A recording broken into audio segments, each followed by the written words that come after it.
Ďakujem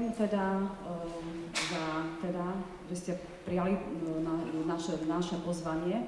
Rada by som privítala samozrejme tá oficiálna časť a pozvanie alebo týchto hostí ako predstavenie budeme venovať na Slavnostnej akadémii po obede o tej 16. hodine, ale zhruba v takomto obsade by som rada privítala pána primátora mesta Medzela Obriec, inžiniera Ivana Soleja spolu s vedením.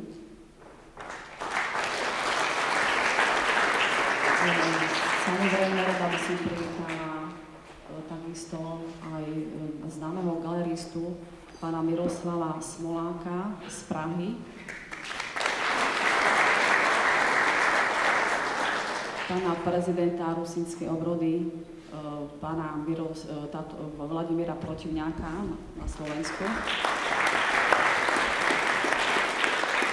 Zároveň vás všetkých a takisto rada vítam našich pedagógov, ktorí budú jednotlivo predstavení.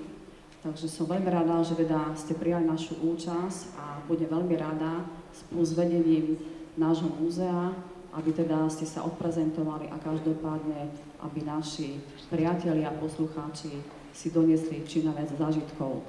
Ak dovolíte, ja by som teda ešte ten úvod, alebo predtým, ako pred vystúpením, mala by byť ako otvorenie alebo vernisáž výstavy nášho mladého autora Daniela Broďányho pod názvom Homage Andy Warhol. Takže ja by som ho trošku vyzvala sem ku mne, pretože z dôvodu zlého počasia by som ho poprosila o pár slov. Takže Dano, poprosím ťa veľmi krátko proste tvojej tvorbe. Mám 53 rokov, neviem, dokedy sa počítam mladosti. Ja myslím, že opačne 35 a nie 53. No ja neviem, čo mám rozprávať o mojej tvorbe, tak to sa nehodí, aby autor rozprával o vlastnej tvorbe, to je zvláštne. Ale snáď by bolo dobre, keby som v prvom rade z tohto miesta poďakoval Michalovi Bickovi, ktorý podporil tú myšlienku, že spravíme tu také nebičko nové. Vždycky som mal predstavu spraviť nebo a tu mi to bolo umožnené to realizovať. Viete, vo všetkých sakrálnych stavbách lietajú andelíčkovia, mne tam chýbajú ženy. Tak toto nebo, tu lietajú aj ženy v prevažnej miere. Takže veľmi pekne ďakujem, že som mohol moju myšlienku zrealizovať doposiaľ v mojom najväčšom obraze, ktorý má 5x8 metrov.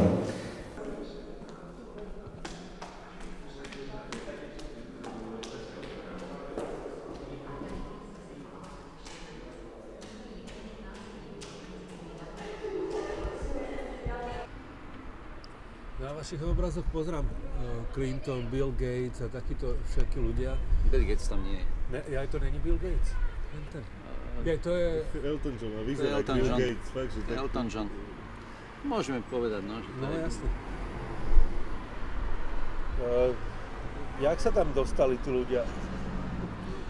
Mám povedať pravdu? Viete, nijak som tých ľudí nevyberal. Jednu zásadu som mal, aby sa tam nedostali politici, aj keď som mu porušil tým, že som tam dal Clintona, ale Clinton mi je sympatický, myslím, že väčšine chlapskej populácie, pretože sa dostal do takej zvláštnej kauzy, takže preto som ho tam vybral. A tí ostatní, povedzme, že to je náhoda, že ma oslovila tá fotka, alebo že som mal proste materiál v dostatočnej kvalite, takže som mohol s ním pracovať.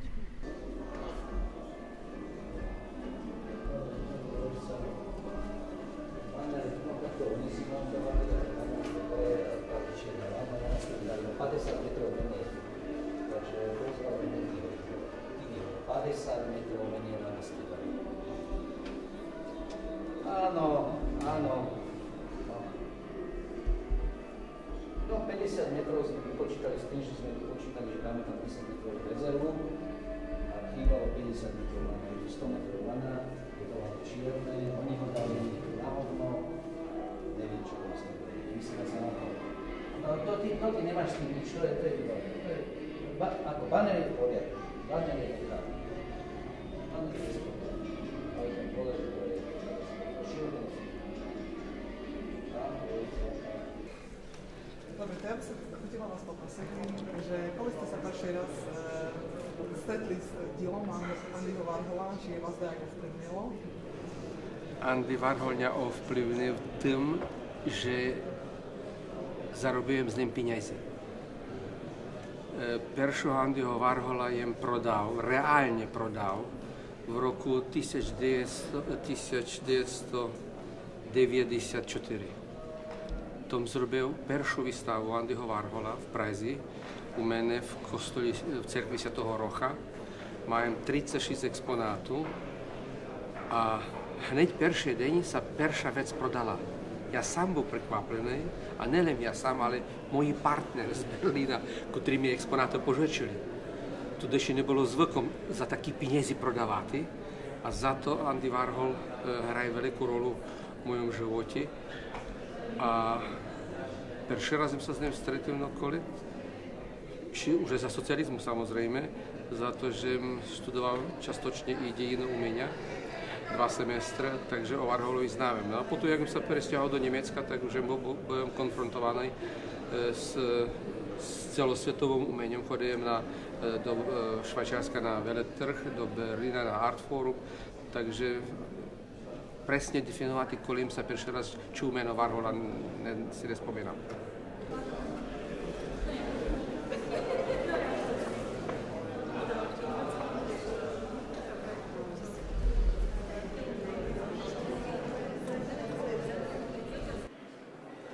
No a o tom také dneska budu hovořit. Budu hovořit o té provázanosti Andy Warholova díla s tím krajem zde a s jeho velkou vírou a až bigotním katolicismem, který je v dějinách umění nebo ve warholovské literatuře celkem upozaďován.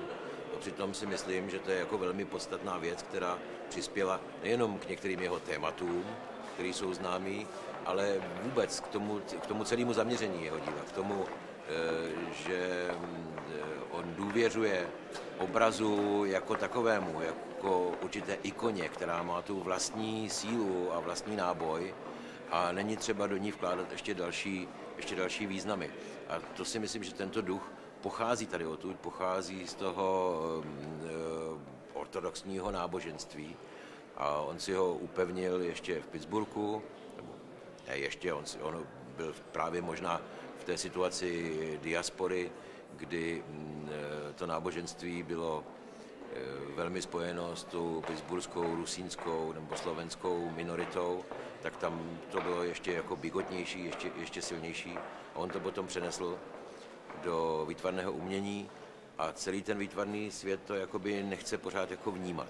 Že tam je ten jako silný náboj. A o tom budu hovořit. A myslím si, že kdyby to zdejší muzeum v Mezilaborcích na těchto tézích vybudovalo tady sbírku nebo celý program, něco, co nenajdete v Pittsburghu, co nenajdete v New Yorku, co nenajdete v Berlíně, ale něco, co je specificky zdejšího, tak si myslím, že by to tomu muzeu pomohlo, že by to pomohlo celému kraji a že by skutečně ten Warhol byl teda ten váš nebo ten náš, tak jak se tady říká. Zatím to ještě tak není. Ale ide o to, že už keď vznikalo to múzeum, Andy Warhol bol známa osobnosť, zhodnotená a na trhu začal veľmi, veľmi stúpať. Ale vysvetlenie začalo byť zaujímavé až vznikom tohto múzea. Až činnosťou Michala Bicku a kolektívu, ktorý tu 20 rokov pracuje.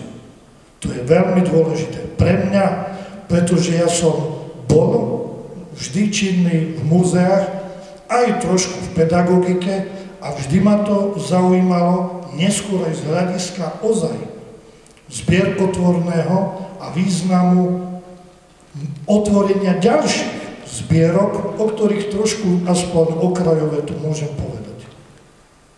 Jedna veľmi dôležitá vec je, že všetci by sme si mali uvedomiť, že pokračovať po tých 20 rokoch a nasmerovať na rozvoj tohto múzea, to, že to vzniklo pri Mikove, to, že sme dali aj zlé signály, pretože hneď na začiatku bolo zrdaru primárne, že či to bude okres Svidník alebo Humenné.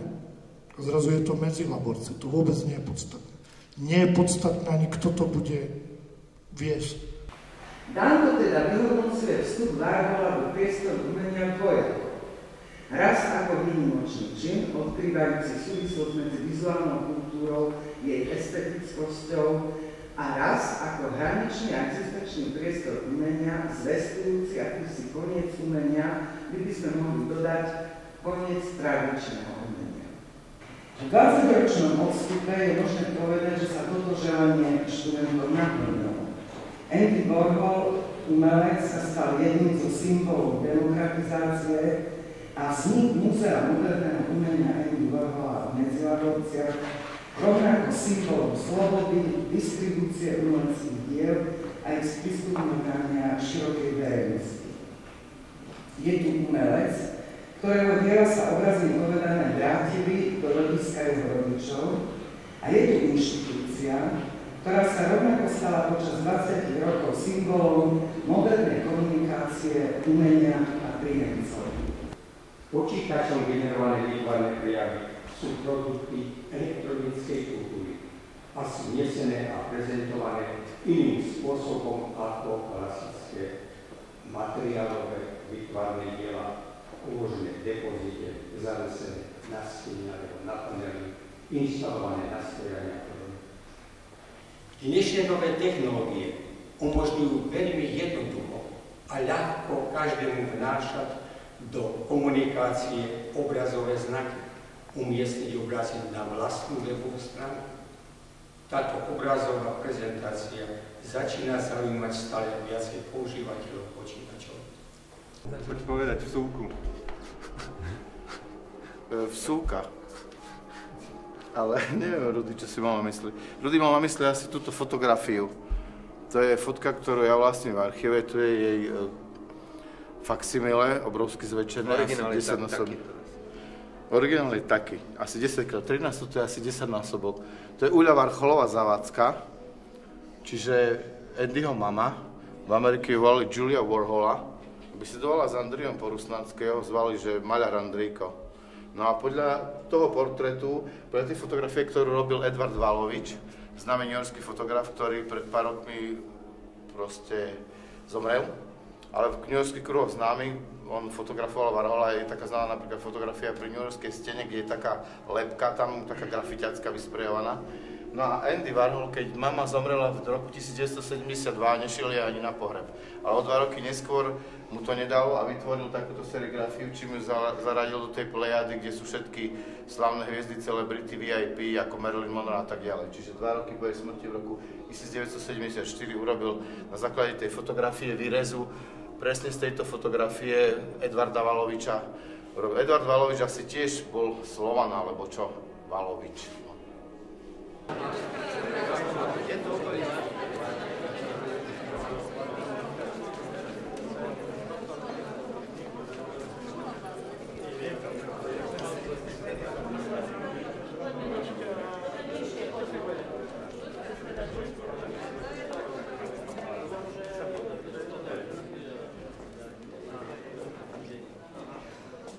Vážení priatelia, milí hostia, dovoľte, aby súčasťou nášho programu pri tej príležitosti 20. výročia vzniku a založenia múzea je aj odhalenie pamätnej tabule Johnovi Warholovi, bratovi Andyho Warhola, ktorý sa v podstate najviac pričinil o vznik a založenie múzea. Takže ak dovolíte, ja by som teda... Sme veľmi radi teda, je nám veľmi ľúto, sme teda radi, že sme sa teda dožili toho 20. výročia, ale je nám veľmi ľúto, že bohužiaľ nemôže byť medzi nami. tak na jeho pamiatku z úcty k nemu odhalujeme jeho tabuľu. Takže poprosím ešte o slovo pána Protivňáka, aby povedal pár slov. Ja snad na doplnenie, pokiaľ dobre pamätám, 7.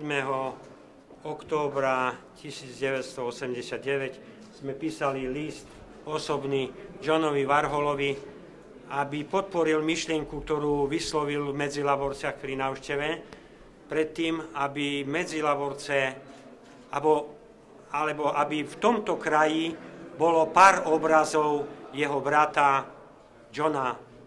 Andyho Warhola. Toto slovo vlastne sprevádzalo celú prácu pána Johna Warhola, aby ho splnil, aby ho naplnil do poslednej bodky. No a tu je, ešte kameruje malújko. No a tu je ten malý, to je ako náš detko. No a tu je Warholík, malý, čo sa narodil.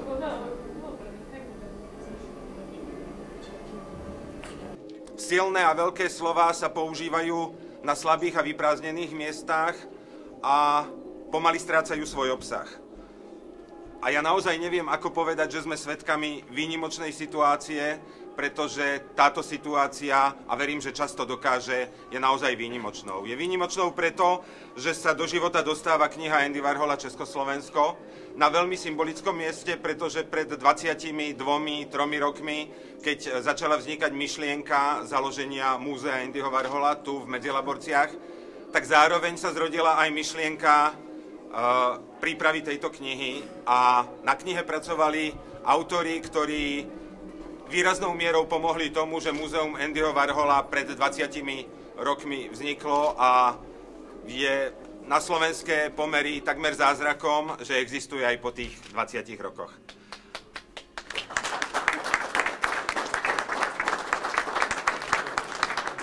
Ja dám na úvod slovo autorom, takže poprosím, tu je Michal Cihláš. Dobrý den, děkuju. Já bych k tomu chtěl jen povědět, že skutečně kdysi jsme tady s Rudo Prekobem pomáhali Michalovi Bickovi dělat to muzeum. Fotili jsme u toho, sbírali jsme nějaké historky a tak dál. A Michal Bicko potom povědal, udělejte z toho knihu, my jsme se tomu smáli a pak jsme to 20 let dělali. To je všechno, děkuju.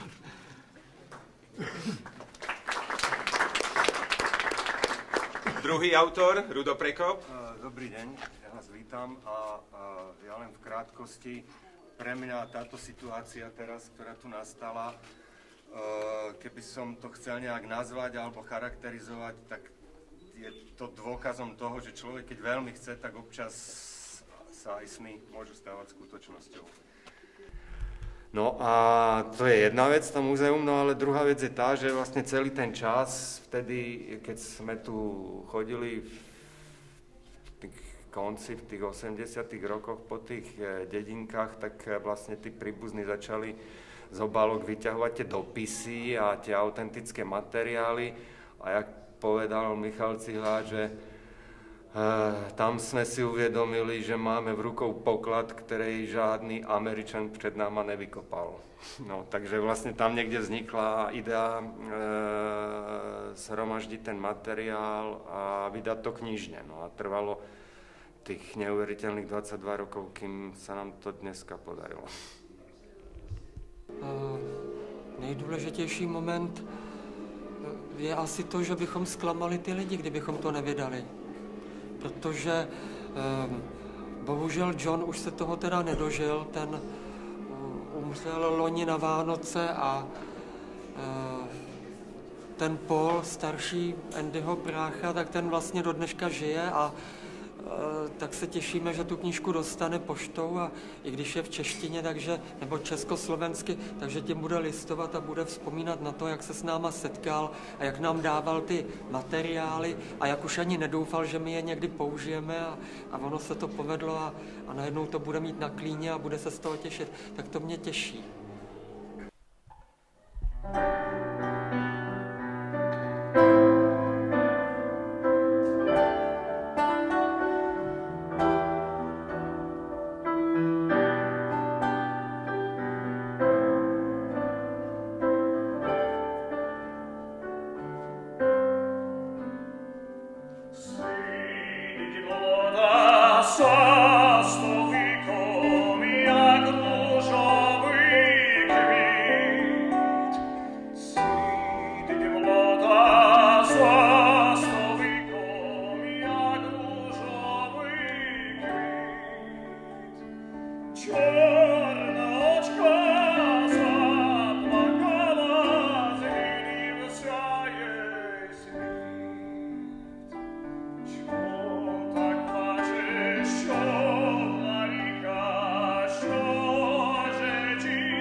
Mohol by si nám tak zhruba povedať, kedy si sa prvýkrát stretol s dielom Andyho Warhola? Ja som sa dozvedel o Warholovi prvýkrát na štúdiách na fakulte od profesora Šafranka, kde si v 74. roku, keď nám prednášal na maľbu a povedal, že existuje nejaký umelec, ktorý má meno a určite to bude nejaký Polák alebo možno nejaký Slovák a volá sa Warhol.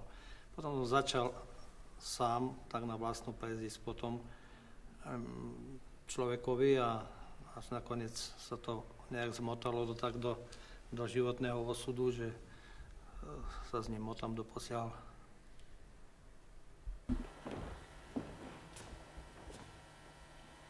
Šestého augusta v 1928 roku sa za Veľkej Horečave v Pittsburghu narodil Andy Warhol, čím sa začal proto čas novej epochy histórie umenia.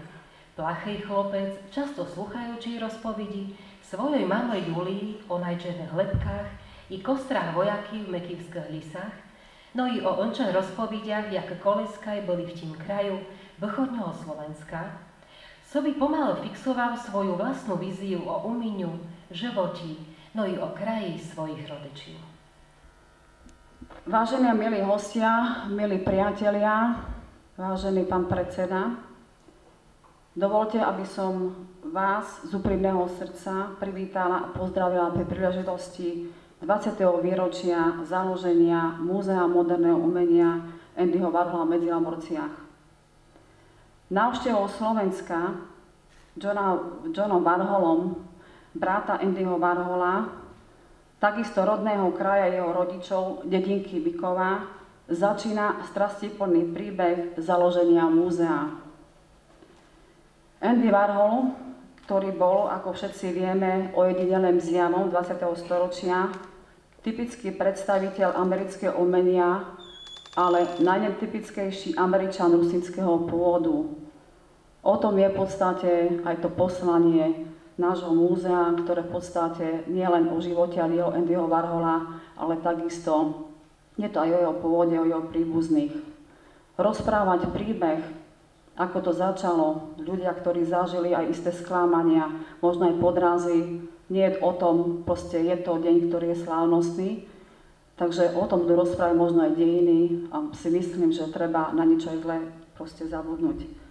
Dnes prežívame slávnostné chvíle, jubileum jeho založenia, o ktoré by sme sa spolu s vami radi podelili. Tento večer patrí a je spomienkou takisto na nášho milovaného a úžasného človeka, priateľa Johna Warhola, ktorý nás podporoval zo všetkých síl a ktorého som osobne poznala.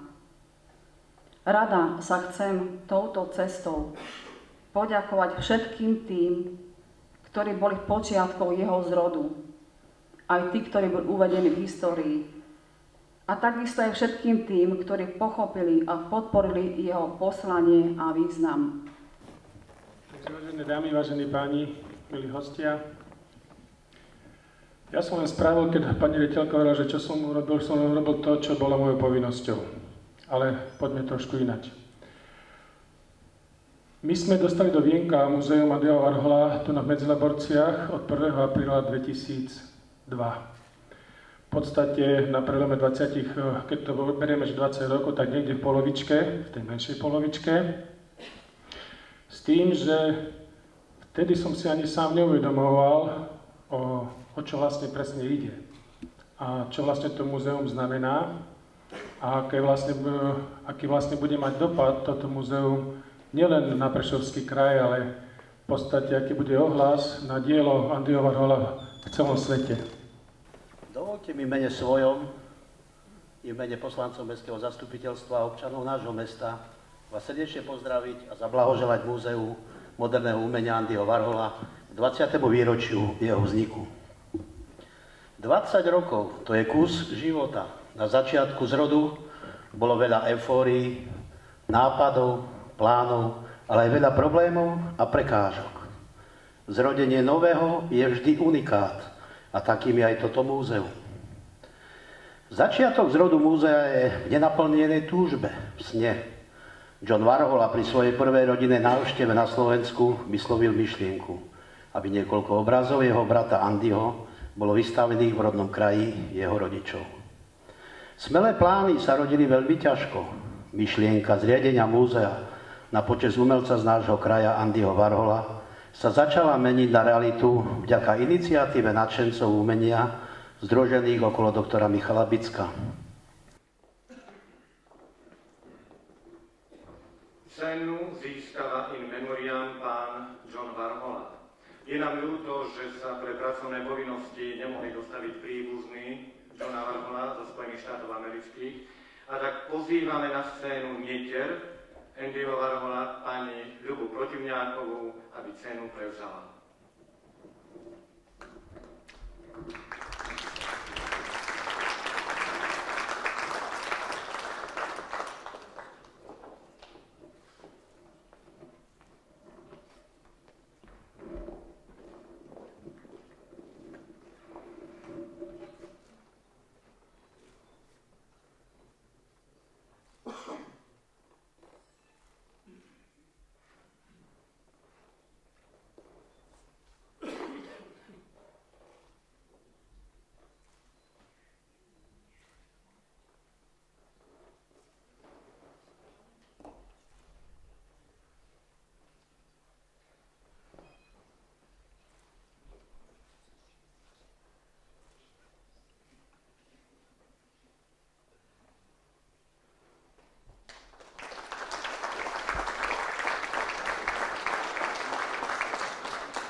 Vážený pán predseda, vážené slavnostné zhromaždenie. Dovoľte sa mi poďakovať vedeniu Múzea moderného umenia Andyho Warhola v Medzilaborciach za udelenie tohto ocenenia veľkému človeku, obľubujúcemu tento kraj a jeho ľudí, Johnovi Warholovi, zakladateľovi Múzea moderného umenia. Plniac dané slovo, aby pár obrázov svojho slávneho brata Andyho bol v kraji jeho rodičov, zanecháva za sebou veľké dielo. Toto ocenenie bude odovzdané pri najbližšej príležitosti do rúk synov Johna Warhola ako symbolický výraz našej vďaky a spomienky na ich otca za vykonané dielo. Ďakujem zároveň vedeniu moderného umenia v Medzilaborciach a synom Johna Warholu, že ma poverili takou vzácnou akciou. Čiže ešte raz za rodinu celú